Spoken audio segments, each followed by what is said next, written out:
Hello, my name is Marni Penner, and I'm an anxiety and social anxiety coach.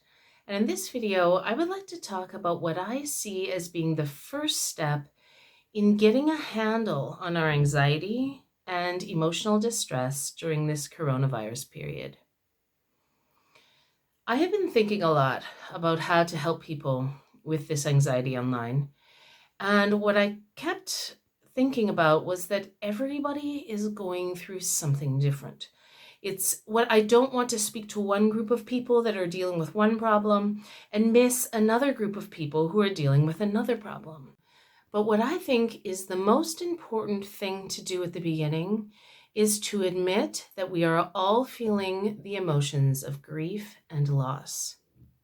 We are all feeling painful emotions of how our life was supposed to be compared to how our life is now. So how am I grieving?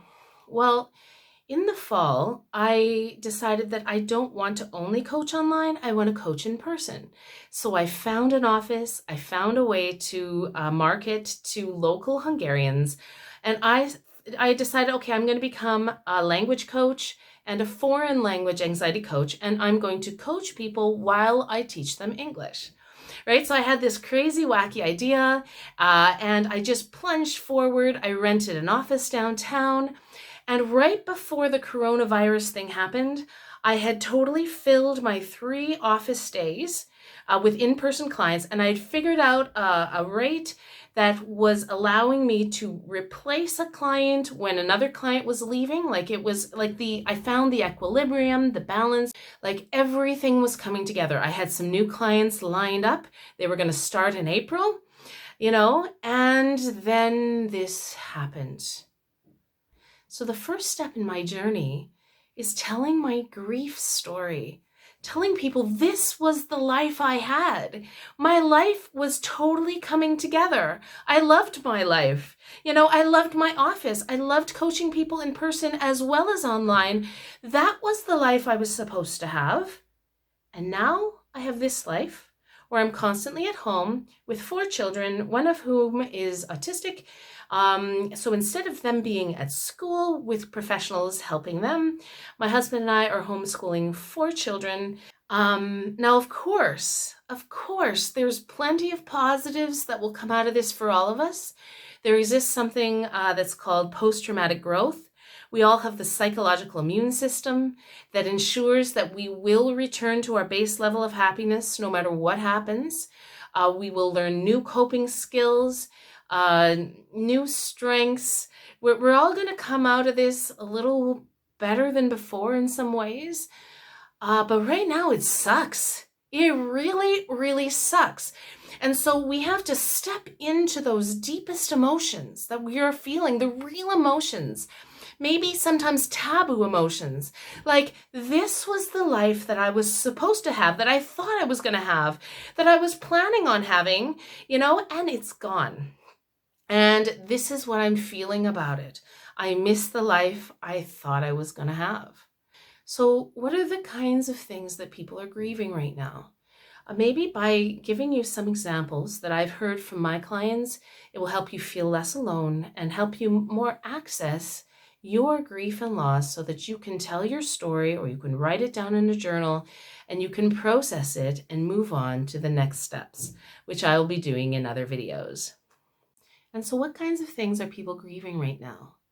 Well, they're grieving the loss of a life where we didn't have to worry about viruses and disease. They're grieving the life where they had a job that seemed certain, a job where their employer was doing as well as he had predicted he would do, not doing worse and not doing like 10 times better, right? I have clients whose employers are really struggling financially, and I have other clients whose employers have like 5 to 10 times the amount of work they normally do. And so, it doesn't matter for my clients. They're all struggling in some way. You may be grieving the old office environment you used to have because now you're working from home. You may be grieving that your children used to be at school, but now they're at home. You may be grieving the relationship you have with your spouse, but it's different now that you're both at home. You may be grieving just the fact that you thought that life was certain and plannable and controllable, and now it doesn't seem that way. There's so many things that you could be grieving. And so the first step in overcoming anxiety and emotional distress during this period is to admit to ourselves what we are grieving, what we lost, and what we feel about what we lost, and to tell our whole story, either in a journal or to a friend, or you can tell it to a professional like me. In the next videos, I'm going to be giving other techniques of how you can reduce your anxiety and emotional distress during this time. I hope you found this helpful. I would love it if you wrote some of the things that you're grieving down in the comments. If you wrote your story, what have you lost because of this coronavirus period?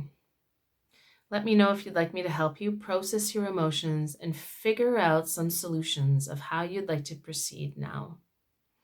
Thank you for listening, and I hope you have a wonderful day.